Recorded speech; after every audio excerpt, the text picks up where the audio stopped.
Hello everyone, welcome to YouTube channel Happy Home Assam. এই ভিডিওটিত আমি আমাৰ অসমৰ এখন জৱাহৰ নৱোদয় বিদ্যালয় আৰু কেইখনমান কলেজ আৰু ইউনিভাৰ্চিটিৰ বিভিন্ন এসিস্ট্যান্ট প্ৰফেসৰ বা পোষ্ট গ্ৰেজুৱেট টিচাৰ এইবিলাক ভেকেন্সিৰ কাৰণে যি এডভাৰটাইজমেন্ট ওলাইছে সেইখিনি চাম। গতিকে আশা কৰিছো ভিডিওটো শেষলৈকে চাব আৰু যিসকলে চেনেলটো নতুনকৈ আহিছে সাবস্ক্ৰাইব কৰি ল'ব। তো ইয়াত দেখিছে প্ৰথমতে আছে walk in interview PM Shri Jawahar Navodaya বিদ্যালয় ডিব্ৰুগড়ত থকা জৱাহৰ নৱোদয় বিদ্যালয়ৰ কাৰণে এইটো এডভাৰটাইজ ওলাইছে।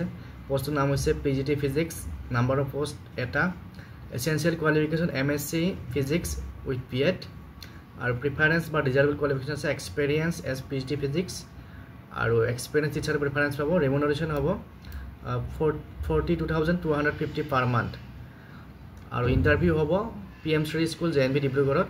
ইন্টাৰভিউ টাইম হৈছে 15 জুলাই 10 AM 15 তাৰিখে 10টা বজাত হ'ব আৰু এপইন্টমেন্টটো কন্ট্ৰাকচুৱেল বেচিছত হ'ব। গতিকে যিসকলে ইন্টাৰেষ্টেড সেইদিনাখন 15 জুলাইত 10টা বজাত ইন্টাৰভিউত গৈ পেলাই নিজৰ ডকুমেন্টছ পাতি এটসেট্ৰা লৈ গৈ পেলাই ওয়াক ইন ইন্টাৰভিউত যাব পাৰিব। তো নেক্সট ভিডিঅ'ত আমি চাম আমাৰ অসমৰ গুৱাহাটীৰ হেনৰিক কাষ্ট কলেজৰ কেইটামান ভেকেন্সি ওলাইছে এসিস্ট্যান্ট প্ৰফেসৰ তাতে কি সাবজেক্টৰ ভেকেন্সি আছে সেইখিনি চাম। তো এইটো হৈছে হেনৰিক কাষ্ট কলেজৰ এডভাৰটাইজমেন্ট। তো ইয়াতে BBA আৰু BCom কোৰ্সৰ কাৰণে এসিস্ট্যান্ট প্ৰফেসৰৰ ভেকেন্সি ওলাইছে।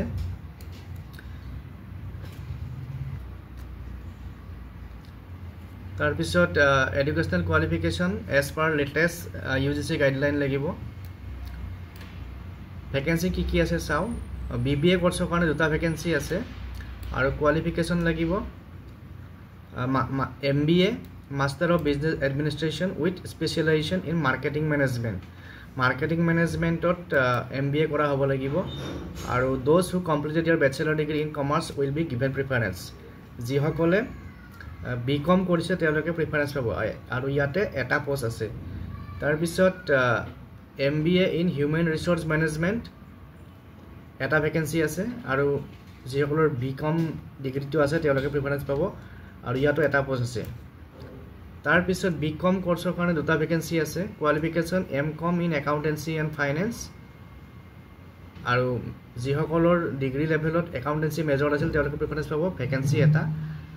তাৰ পিছত MCom in accountancy and finance আৰু ফাইনেন্স মেজৰ থকা হ'লে প্ৰিফাৰেন্স পাব। তো দুটা ভেকেন্সি আছে যেটো BCom কোৰ্সৰ কাৰণে। গতিকে যিসকলে ইন্টাৰেষ্টেড তেওঁলোকে এপ্লাই কৰিব পাৰিব। এটা এপ্লাই কেনে কৰিব ইয়াত দিয়া আছে এপ্লিকেশন উইথ কমপ্লিট বায়োডাটা, নিজৰ বায়োডাটা দি পেলাই কন্টেক্ট নাম্বাৰ ইমেইল ID তাৰ পিছত সেলফ এটাস্টেড কপিজ লাগিব ডকুমেন্টছ বিলাকৰ আৰু তেওঁলোকে এই বস্তুখিনি ৰেডি কৰি পেলাই এপ্লাই কৰিব লাগিব within 7 days from the date of publication. তো এই এডভাৰটাইজমেন্টটো আজি ওলাইছে নিউজ পেপাৰত। তো আজিৰ পৰা 7 দিনৰ ভিতৰত আপোনালোকে এপ্লাই কৰিব লাগিব আৰু যেটো এনভেলপত এপ্লিকেশন ফৰ্মখিনি ভৰাব তাত কি পোষ্টৰ কাৰণে এপ্লাই কৰিছে হেতু দিব লাগিব আৰু ফৰ্ম কোড জমা দিব লাগিব অফিস অফ দা প্ৰিন্সিপাল হেনৰিক গাৰ্লছ কলেজ। তো ইয়াতে জমা দিব পাৰিব। ইয়াৰ পিছত নেক্সট আমি এটা এডভাৰটাইজমেন্ট চাম। এতিয়া আমি ডিব্ৰুগড় ইউনিভাৰ্চিটিৰ পৰা ওলোৱা দুটা এডভাৰটাইজমেন্ট চাম। গতিকে যিসকলে চেনেলটো নতুনকৈ আহিছে সাবস্ক্ৰাইব কৰি ল'ব আৰু ভিডিওটো শ্বেয়াৰ কৰি দিব আপোনালোকৰ ফ্ৰেণ্ড সাৰ্কেলৰ মাজত যাতে তেওঁলোকে সকলোৱে এই আপডেটটো পায়। তো ইয়াতে কি সাবজেক্টৰ ভেকেন্সি আছে। প্ৰথম ইয়াতে আছে এটা ভেকেন্সি আছে one post of assistant professor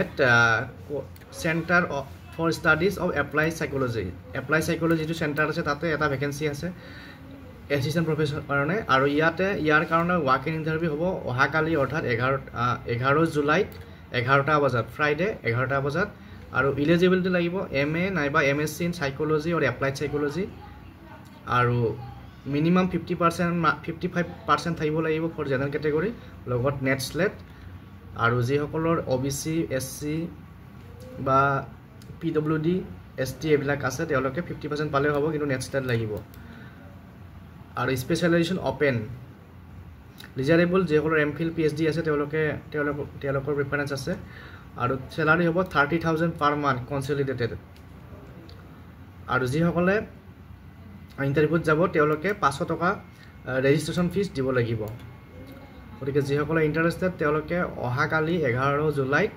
শুক্ৰবাৰে 11টা বজাত ইণ্টাৰভিউ কাৰণে যাব পাৰিব আৰু ইণ্টাৰভিউ লোকেশ্যনটো হৈছে ফজৰাজ ছেট conference hall office of the VC Dibrugarh university ইয়াৰ পিছত ডিব্ৰুগড় ইউনিভাৰ্চিটিৰ পৰা আৰু এটা এডভাৰটাইজমেণ্ট ওলাইছে সেইটো চাম এতিয়া তো এইটো এডভাৰটাইজমেণ্ট আহিছে পলিটিকেল সায়েন্স ডিপাৰ্টমেণ্টৰ পৰা আৰু এই পোষ্টৰ কাৰণে ইণ্টাৰভিউ হ'ব অহা 30 জুলাইত 11টা বজাত হ'ব আৰু লোকেশ্যনটো একে ফজৰাজ ছেট conference hall office of the VC Dibrugarh university for one post of assistant professor on contract basis post আছে এটা আৰু qualification master degree in concern subject with at least 55% marks আৰু লগত নেট স্লেট অৰ PhD তো এই পোষ্টটো আছে department of political science Dibrugarh university salary 30,000 আৰু স্পেচিয়েলাইজেশ্যন অপেন গতিকে যিসকলে ইণ্টাৰেষ্টেড তেওঁলোকে অহা 30 জুলাইত ইণ্টাৰভিউত যাব পাৰিব আৰু 500 টকা ৰেজিষ্ট্ৰেশ্যন ফিজ তাত ছাবমিট কৰিব লাগিব যদি ইণ্টাৰভিউত যায় গতিকে আজিৰ এই ভিডিঅ'ত এই দুটা এডভাৰটাইজমেণ্ট শ্বেয়াৰ কৰিলোঁ তাৰপিছত এতিয়া আমি এখন নাৰ্ছিং কলেজৰ এডভাৰটাইজমেণ্ট চাম তো আহক এতিয়া আমি চাওঁ